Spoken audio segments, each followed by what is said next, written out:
आप मुझे बहुत अच्छी लगती हैं। दामाद जी, आपकी बीवी तो घर में है। वो बीवी से मोहब्बत करता था मगर सास अच्छी लगने लगी। एक आदमी ने अपनी ही बीवी को कत्ल कर दिया। क्यों? क्या शौहर एक्स्ट्रा मैरिटल अफेयर्स में था? नहीं। क्या बीवी ने दूसरी शादी से इनकार किया था? ये भी नहीं। दुश्मनी या जायदाद की लालच में दो लोगों ने एक दूसरे का कत्ल कर दिया। ये खबर तो सुनी होगी, मगर आज की क्राइम स्टोरी में असल कातिल कोई और नहीं बल्कि सगी माँ थी। मगर सगी माँ क्यों अपनी बेटी का कत्ल करेगी?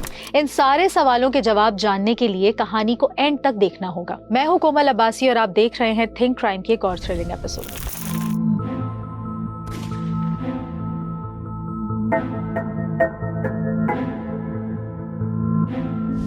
भारत के इलाके में रहने वाला प्रमोद बचपन से ही बहुत तेज था और गुस्से वाला था। वो स्कूल में हमेशा लड़ाका और जिद्दी बच्चा समझा जाता था। अगर किसी ने उसकी बात ना मानी या उसका मजाक उड़ाया तो वो फौरन झगड़ने लगता। टीचर्स अक्सर उसके पेरेंट्स को बुलाकर शिकायत करते, मगर प्रमोद की आदत कभी नहीं बदली। वक्त गुजरता गया और उसका गुस्सा मजीद बढ़ गया। जवानी में उसने बुरे दोस्तों की सोबत इख्तियार की और उन्हीं के साथ रहकर शराब पीना शुरू कर दी। जाहिर है, अगर बुरे दोस्त होंगे तो इंसान बुरा ही बनेगा। फिर प्रमोद को नशे की लत लग गई। अक्सर नशे की हालत में घर लौटता और मामूली बात पर अपनी वाइफ शिवानी पर चीखने लगता।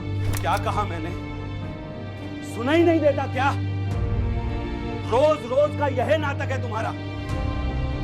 शिवानी हमेशा से समझाती, प्रमोद, ये सब छोड़ दो, घर बर्बाद हो जाएगा। मगर प्रमोद के कानों पर जैसे जूं तक न रेंगती, बल्कि वो उल्टा और ज्यादा गुस्सा करने लगता। नहीं समझाया करो, दफा हो जाओ। प्रमोद हमेशा ये समझता था कि वो जो चाहेगा वो ही करेगा, किसी को उस पर सवाल करने का हक नहीं है। यही गुरूर और जिद आहिस्ता आहिस्ता उसके रिश्तों में जहर घोलने लगी। पड़ोसियों ने पुलिस को बताया कि वो अक्सर रात को ऊंची आवाज में बोलता है, कभी दरवाजे पटकता तो कभी चीजें फेंकता। उसकी माँ भी उसके इस गुस्से से काफी डरती थी, मगर वो अपने बेटे की हरकतों को छुपाती रहती। प्रमोद की यही गुस्से की आदत, शराब की लत, बिल आखिर एक दिन उसकी जिंदगी को अंधेरे में ले गई और उसी गुस्से ने उसे ऐसा कदम उठाने पर मजबूर कर दिया जिसने 3 जिंदगियां बर्बाद कर दी। दूसरी तरफ शिवानी एक बिल्कुल मुख्तलिफ इंसान थी। वो नरम दिल, सादा मिजाज और मोहब्बत करने वाली बीवी थी। वो सुबह सवेरे उठकर बच्चों के लिए नाश्ता बनाती, उनके कपड़े तैयार करती और स्कूल भेजती। घर के सारे काम वो खुद करती थी, खाना पकाना, सफाई और शाम को बच्चों का होमवर्क देखना। उसकी दुनिया सिर्फ अपने शौहर और बच्चों के इर्द गिर्द घूमती थी। वो हमेशा चाहती थी कि उसका घर खुश रहे, मगर प्रमोद का गुस्सा और लापरवाही उसे अंदर से तोड़ने लगी। जब प्रमोद बात करने के बजाय झगड़ता तो शिवानी खामोश हो जाती। उसकी आंखों से आंसू निकलते, मगर वो अपनी तकलीफ किसी से बयान नहीं करती थी। पड़ोस की औरतें कहती थीं, शिवानी बहुत नेक दिल औरत थी।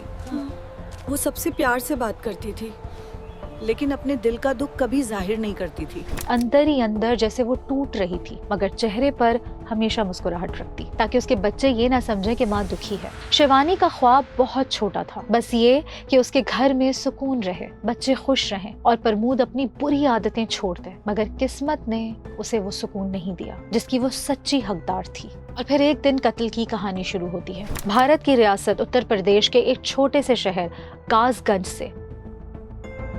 ये वो जगह है जहाँ शाम ढलते ही गलियां सुनसान हो जाती हैं, जहाँ लोग एक दूसरे को नाम से जानते हैं और जहाँ जिंदगी आम तौर पर पुरसुकून गुजारी जाती है। मगर इसी खामोश बस्ती के सितपुरा इलाके में एक सुबह अचानक सब कुछ बदल गया। रात का वक्त था, घर में खाना खाने के बाद सब कुछ ठीक लग रहा था। अचानक बच्चों की हंसी कहीं गुम हो गई। शिवानी थकी हुई लग रही थी और उसके शौहर प्रमोद का रवैया पहले जैसा नहीं था। वो खामोश, चिड़चिड़ा और बेचैन सा था। शिवानी ने आहिस्ता से पूछा, प्रमोद, तुम आखिर क्यों मुझसे छुपाते हो? प्रमोद ने गुस्से से जवाब दिया, तुम हर बात को बड़ा मसला बना देती हो।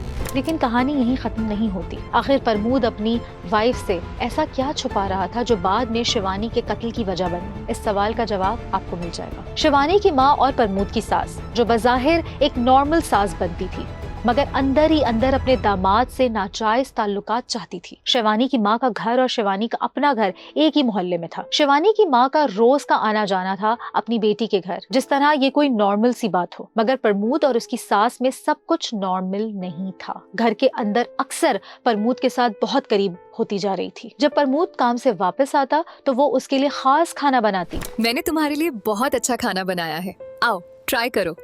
कभी बातों बातों में तारीफ करती, कभी हंसी मजाक करती। शुरू में शिवानी ने उसे आम समझा, मगर आहिस्ता आहिस्ता उसे महसूस होने लगा कि इन दोनों के दरमियान सब कुछ ठीक नहीं है। माँ और दामाद के दरमियान ऐसा रिश्ता बनने लगा जो हद से बाहर था। दोनों में रोमांस भी होता था जब शिवानी घर पर ना होती। शिवानी को शक था, मगर उसके पास कोई सबूत नहीं था। फिर एक दिन ऐसा हुआ जिसने उसकी दुनिया हिला दी। उस दिन शिवानी मार्केट गई हुई थी। जब वो वापस लौटी तो दरवाजा थोड़ा सा खुला हुआ था। घर के अंदर कुछ अजीब सी बातें और आवाजें सुनकर वो रुक गई। उसने झांक कर देखा और जो कुछ उसने देखा उसके दिल को चीर कर रख दिया। वो यकीन नहीं कर पा रही थी कि ये उसकी अपनी माँ है और उसका शौहर जो उसे धोखा दे रहा था। शिवानी के हाथ कांप रहे थे, मगर उसने हौसला रखा। उसने फौरन अपने फोन से एक वीडियो रिकॉर्ड कर ली ताकि सबके सामने सच को ला सके। फिर वो रोते हुए चिल्लाने लगी, शोर मचाने लगी। माँ शर्मिंदा थी और प्रमोद घबरा गया। यानी शिवानी ने अपनी माँ और अपने शौहर को रंगे हाथों पकड़ लिया था। प्रमोद बार बार कहने लगा, शिवानी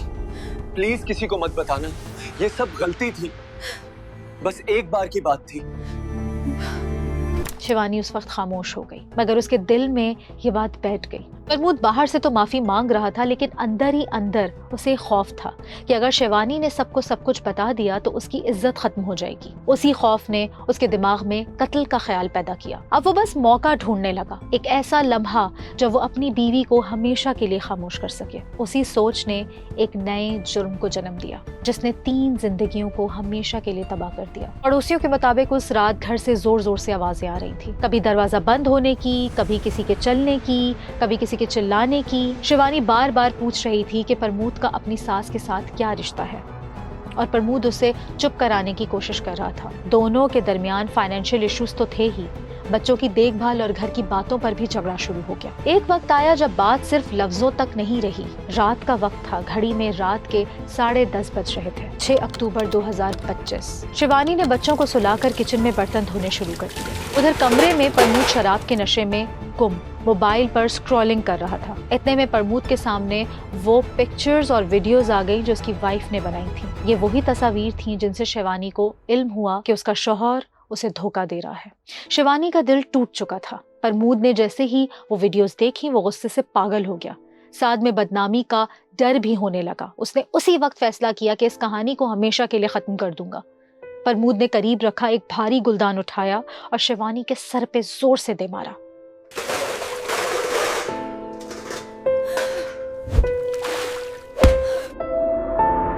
किचन में एक आवाज गूंजी। शिवानी को उसी वक्त मौत हो गई। प्रमोद कुछ देर तक खामोश और शॉक्ड में खड़ा रहा।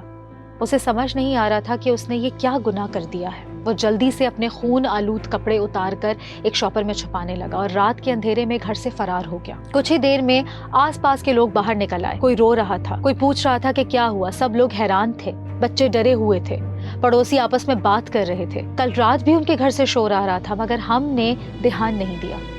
जल्द ही पूरे मोहल्ले में खबर फैल गई। किसी ने पुलिस को फोन किया और थोड़ी ही देर बाद पुलिस मौके पर पहुंच गई। पुलिस ने फौरन घर को सील कर दिया ताकि कोई सबूत खराब ना हो। इन्वेस्टिगेशन टीम ने पूरे घर को सर्च किया। फर्श, सहन, दरवाजे, सोफे, हर जगह को इन्वेस्टिगेट किया ताकि पता लगाया जा सके कि लड़ाई कहाँ हुई थी। शिवानी की लाश को हॉस्पिटल भेज दिया गया। पुलिस का कहना था कि पोस्टमार्टम उसी दिन या अगले दिन किया जाएगा ताकि मौत की असल वजह मालूम हो सके। क्या शिवानी को मारा गया या ये कोई और वाकया था? पुलिस को घर से कुछ इंपॉर्टेंट एविडेंस मिले। सोफे पर बिखरे कपड़े और चीजों की निशान जिनसे जाहिर था कि वहाँ हाथापाई हुई। दरवाजे के पास रगड़ के निशान जैसे किसी ने जोर से धक्का दिया हो। मोबाइल फोन में मौजूद मैसेजेस जिनमें दोनों के दरमियान झगड़ों की बातें थी। कुछ पड़ोसियों ने बताया कि उन्होंने रात के वक्त प्रमोद को घर से भागते हुए देखा। और सबसे हैरान कुन बात, सोशल मीडिया पर प्रमोद और उसकी सास की नाजेबा तस्वीरें भी लीक होने लगी, जिनमें उनके ताल्लुकात पर लोग सवाल कर रहे थे। पुलिस ने ये तमाम चीजों को इन्वेस्टिगेशन का हिस्सा बना लिया। अब इन्वेस्टिगेशन अगले मरहले में दाखिल हो गई। पुलिस को इंतजार था पोस्टमार्टम रिपोर्ट का, जो बताएगी कि शिवानी की मौत की असल वजह क्या थी। साथ ही दोनों के मोबाइल फोन कॉल रिकॉर्ड्स और सीसीटीवी फुटेजेस चेक करने का फैसला किया गया। अगर किसी जगह प्रमोद के फरार या हरकत की झलक मिली तो गिरफ्तारी आसान हो जाएगी। घर से फिंगरप्रिंट्स और डीएनए के सैंपल्स भी लिए गए ताकि पता चल सके उस वक्त वहां और कौन कौन मौजूद था। पुलिस को सबसे पहले शक प्रमोद पर हुआ, क्योंकि जब पुलिस पहुंची तो शिवानी की लाश किचन से मिली, मगर प्रमोद गायब था। उसका मौके से भाग जाना पुलिस के लिए इशारा था कि कुछ ना कुछ तो जरूर छुपाया जा रहा है। पुलिस ने सबसे पहले इलाके के लोगों से पूछताछ की। कुछ ने बताया कि रात तकरीबन 8 बजे के बाद घर के अंदर से शोर सुनाई दे रहा था, जैसे कोई आपस में झगड़ रहा हो। फिर अचानक से खामोशी हो गई। उसी दौरान पुलिस ने पड़ोसन नंदिनी से भी बात की, जो शिवानी के घर के बिल्कुल पास रहती थी। कल रात मैंने 2 बार शोर सुना। पहले शिवानी जोर से कुछ कह रही थी, फिर प्रमोद चिल्लाया। फिर अचानक एक चीख सुनाई दी, जैसे किसी को जोर से धक्का दिया गया हो। मैं दरवाजे तक गई, मगर डर के मारे अंदर नहीं जा सकी। कुछ देर बाद रोशनी बंद हो गई। नंदिनी के बयान ने पुलिस के शक को मजीद मजबूत कर दिया। अब ये बात वाजे हो रही थी कि ये कोई आम झगड़ा नहीं बल्कि कत्ल का मामला है। पुलिस ने शिवानी के वालिद नारायण सिंह को भी तलब किया। वो बेटी के कत्ल की खबर सुनकर टूट चुका था। वो रोते हुए बोला, मेरी बेटी ने कई बार बताया था कि प्रमोद और शिवानी की माँ के बीच कुछ गलत चल रहा है। मैंने उसे समझाया कि बर्दाश्त करे, शायद ये शक भी हो सकता है, पर कभी नहीं सोचा था कि बात यहाँ तक पहुँच जाएगी। उन्होंने पुलिस से अपील की कि मेरी बेटी ने सिर्फ सच कहा था, उसकी सजा उसे ये मिली। पुलिस ने तमाम बयानात केस फाइल में दर्ज कर लिए। अब पुलिस के पास 3 इम्पोर्टेंट एविडेंस मौजूद थे। प्रमोद का मौके से फरार, जो सबसे पहला शक था, पड़ोसियों के बयानात जिनसे झगड़े की तस्दीक हुई, शिवानी के वालिद का बयान। इन एविडेंस के बाद पुलिस ने प्रमोद और उसकी फैमिली के खिलाफ मुकदमा दर्ज कर लिया और मुख्तलिफ मकामात पर छापे मारना शुरू कर दिए ताकि मुलजिम को गिरफ्तार किया जा सके। तफ्तीश आगे बढ़ी तो चौंका देने वाले इंकिशाफात सामने आने लगे। पुलिस के मुताबिक प्रमोद पर इल्जाम था कि उसने अपनी सास के साथ नाजायज ताल्लुकात रखे। कानूनी तौर पर दफा 302 के तहत अपने दामाद के खिलाफ कत्ल का मुकदमा दर्ज करवाया। जब पुलिस के हाथ वो नाजेबा तस्वीरें लगीं तो मामला और भी संगीन हो गया। तस्वीर देखकर पुलिस भी हैरान रह गई, क्योंकि उनसे साफ जाहिर हो रहा था कि प्रमोद और उसकी सास के दरमियान वाकई नाजायज ताल्लुकात मौजूद थे। पुलिस ने फौरन उन तस्वीर को सबूत के तौर पर फाइल में शामिल किया और साइबर क्राइम को हिदायत दी कि इनकी डिजिटल तस्दीक की जाए, ताकि ये मालूम हो सके कि ये तस्वीर असली हैं या एडिटिंग के जरिए बनाई गई हैं। उन तस्वीर ने तफ्तीश का रुख ही बदल दिया। पुलिस ने सास का मोबाइल फोन तहवील में लेकर उसके पैगामात, चैट्स और वीडियोस का जायजा लिया और अगले दिन प्रमोद की सास और शिवानी की मां को भी पुलिस स्टेशन बुलाया गया। प्रमोद के फरार के बाद सास दिन रात पुलिस की पूछताछ में खामोश बैठी रहती थी, ना इनकार करती ना इस बात को कबूल करती। जब पुलिस ने शिवानी की मां को वो वीडियोस और पिक्चर्स दिखाई तो उसने कहा, ये सब फेक पिक्चर्स हैं, हमारे बीच कोई ऐसा रिलेशन नहीं था। हम आपके जवाब को केस फाइल में नोट करेंगे, पर सब एविडेंस वेरीफाई होगा। मगर कोई ऐसा ठोस सबूत सामने नहीं आया जिससे ये साबित हो सके कि वो कत्ल में डायरेक्ट इन्वॉल्व थी। इसी वजह से अभी तक उसे गिरफ्तार नहीं किया गया। लेकिन पुलिस का कहना था कि अगर मजीद एविडेंस सामने आए तो उसकी गिरफ्तारी भी मुमकिन है। शिवानी के बच्चे अब अपने नाना नारायण सिंह के साथ रहते थे और हर रात माँ को याद करके सो जाते। इस केस की अभी इन्वेस्टिगेशन जारी है। भारत पुलिस प्रमोद को ढूंढ रही है। अगर वो जल्द गिरफ्तार ना हुआ तो शायद ये कहानी इंसाफ के इंतजार में अधूरी रह जाएगी। क्या शिवानी को इंसाफ मिलेगा? ये तो आने वाला वक्त ही बताएगा।